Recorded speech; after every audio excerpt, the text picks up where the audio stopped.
Hey everybody, this is Mattie here with Altcoin Buzz. Hope you're having a very good Thursday and an excellent week so far. We're taking a look at some follow-up stories to what we discussed yesterday with Ethereum, with Vitalik, all the comments that he said. We're taking a look at whether BitMEX has contributed. We'll get Alicia's take on that. We're taking a look at Morgan Creek, whose CEO is bullish on the future of Ethereum. We have news by way of Chris regarding Waves and Malta, what they're doing together. We have a poll, a bit of an online survey that we're going to ask you guys about. We'll fill it out live in this video, but we're going to begin as always on altcoinbuzz.io with this article today by Luke. Brave browser, which I'm using and I use every day, by the way, launches public advertising program trials for Mac operating system. So the Brave browser, which is an open source internet browser created by Brave Software, has launched a public trial on MacOS for its ad program. The launch of the trial is part of a 28-day experiment that will see Brave collect users' data in an attempt to test its ad system, quote, with real-world browsing behavior. The browser's ads program has been under tests since June. So is this a cryptocurrency story? Yes, it is. Of course, you guys can read more in Luke's article about what the Brave browser is all about, what this particular ads trial is all about. But as Luke writes, we have to remember Brave browser rewards users with BAT, making it fairly different than other available browsers like Chrome or Safari. Through the browser, publishers are rewarded with more revenue because middlemen and fraud are reduced. Those who use the browser are served with fewer but better targeted ads devoid of malware, while advertisers receive better data on their spending. And at the time of this piece's publication, BAT is trading at a price of about 13 cents. I like Brave. I like the project. I like the adoption. Everything seems to be going well. And don't forget that potential BAT listing over on Coinbase in the future too is also something to keep an eye out for. So check out Luke's article for more details. If you want to check out brave.com, you can download the browser here and also read more about their ads. I gotta say, I'm not a fan of ads per se, one way or the other. I'm not saying I'm a proponent, but to the extent that they are implemented, I do like the ones that I see on Brave because they are targeted. So no doubt about that. Let us know what you think about Brave if you're a user or maybe you're a fan of BAT. Let us know in the comments below. In other news, by way of Alicia, Ethereum plunged. Has BitMEX contributed?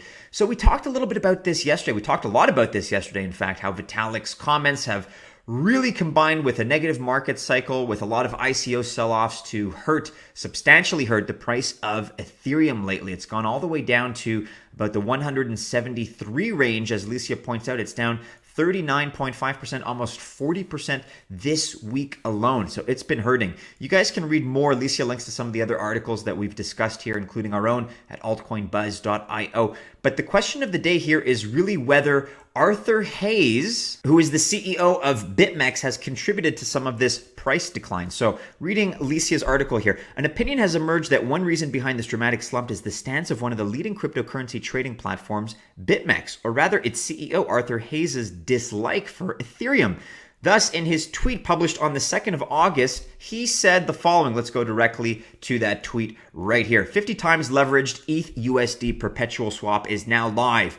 Trade using only hashtag Bitcoin. You never have to touch Ether or USD. So right there, he's likening Ethereum to fiat currency, USD. Gross. Okay, so he's kind of showing his cards there, no doubt about it. And as Alicia writes here, apparently that was just the beginning, as he also called to short sell Ethereum and advised BitMEX's customers to, quote, punt on ETH USD price. On the 14th of August, he published this next tweet. So hashtag Ether, a double-digit S coin, and other articles in this week's Crypto Trader Digest. Okay, so I mean, I don't know. This is a gray area? That's sort of how I see it. He may not be a fan of Ethereum. Is he actively telling people to short it? I'm not so sure. We did see that screenshot the other day in the other day's news that suggested that, yeah, maybe that was the case. Not so sure, but certainly he's not a fan. That's safe to say. And Alicia does point that out. While it's obvious that Hayes is not a big fan of Ethereum, it is difficult to prove that BitMEX has manipulated its price. However, quote, there are indications that trading on BitMEX contributes to tanking Ethereum through short positions. CoinMarketCap does not currently reflect BitMEX statistics, but CryptoCompare shows that more than 16% of Ethereum trading happens on other exchanges. You guys can link to that particular report if you so choose. So let us know what you think. Is this within the parameters of what the CEO of a major exchange, a major platform should be doing? like I said, I see it as a bit of a gray area, but we're going to link to Arthur Hayes' tweets. You can decide for yourselves. Here's Shash's take on everything. For those of you that aren't familiar, he's captain of the ship here at Altcoin Buzz. These are exactly the times people wish they got into the crypto space. Hashtag crypto, blockchain, cryptocurrency, and Bitcoin. And again, guys, never financial advice, but we talked about this yesterday. And when things are over dramatized, when people exaggerate about the ridiculous, negative news, and you can see it's clearly going hyperbolically in the wrong direction. In yesterday's case, in the negative direction, we talked about how, this is unjustified. This is unwarranted. And look what's happened since yesterday. In 24 hours, Ethereum up 17.7%. So I think at the time of yesterday's video, we were down in the 170s range. 170 or so dollars US was the low point for Ethereum yesterday. We're up at almost $205 right now. So it just goes to show there's opportunity even in moments of desolation and really negative market retracement. So let us know if you guys picked up some Ethereum in the comments below. Again, never financial advice, but just curious to know how you guys are weathering the storm and weathering the recent negativity. So in other news, by Luke, Morgan Creek CEO bullish on Ethereum's future. See that segue there about how things are positive? So during a discussion on September 7th with Dan Roberts, Dion Rabouin, and Rick Newman from Yahoo Finance, Mark W. Yusko, the CEO of investment firm Morgan Creek Capital Management, mentioned that he is very optimistic about Ethereum. According to Yusko, the future for Ethereum is still very bright. So Morgan Creek is a privately owned investment firm. It primarily focuses its services to individuals, trusts, investment companies, or pension plans. And you have the CEO of Morgan Creek who elaborated on his views by likening the current situation to the early days of the internet. Quote, people might say it's 6 years from now. Well, it's like 1993 or 1994 internet when Google was just being thought of and nobody thought it was important. So Yusko furthermore mentioned that the next step for Ethereum will be building the trust net. He went further, arguing that Ethereum's protocol in regard to building the trust net is much the same as the internet protocols TCP/IP, SMTP, and HTTP. Whoa, that's a big analogy right there. So you guys can read more about these details in Luke's article here, including Dion Rabouin's point of view. We got a little bit of information on Jordan Belfort, who I think is an opportunist and whose comments can't be taken too seriously, but that's just my opinion. So do be sure to check out the rest of this publication. Leave us a comment with your thoughts below. And in other news, by way of Chris,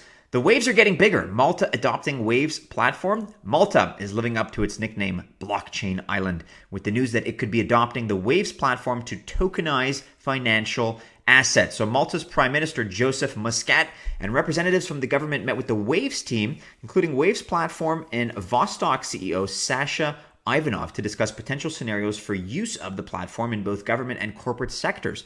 The fields under consideration are healthcare, land registry, voting, and tokenized financial instruments. So you guys can check out what Sasha Ivanov said here, but check out what Joseph Muscat, the Prime Minister, said. Quote, over the last months, the Maltese government has actively solved how to position Malta as a major hub in terms of the digital economy, which will play a central role in the economic sustainability of the years to come. The Maltese government has legislated 3 acts that will provide legal certainty to this space involving DLT, distributed ledger technology, and digital financial products and services such as virtual currencies and ICOs. They are getting themselves set up. Those like Joseph Muscat, those people that are really willing to go ahead with this and see the future, are setting up their infrastructure. They're making their moves now when they have an opportunity. Just my opinion. Maybe he's crazy. Who knows? Maybe that's your opinion, but that's certainly how I see things. Let us know what you think about this development. Is Waves the future? It looks like, at least in small part, it will be for Malta. Hey, if you're Maltese, let us know what you think about this development. I'd love to hear your perspective if that's the case. You guys can read more about that here on CCN. Malta is eyeing the Waves cryptocurrency to tokenize financial assets. Finally today, guys, we have a little bit of a poll, a little bit of a survey on the Altcoin Buzz IO Twitter handle that we'd like you to answer. So getting a lot of requests for these coins. Let us know which one you would like us to cover. So we have over 3,400 votes just from yesterday. I'm going to go ahead and vote on this live. We've discussed GoChain recently, so I'm not going to click on that one.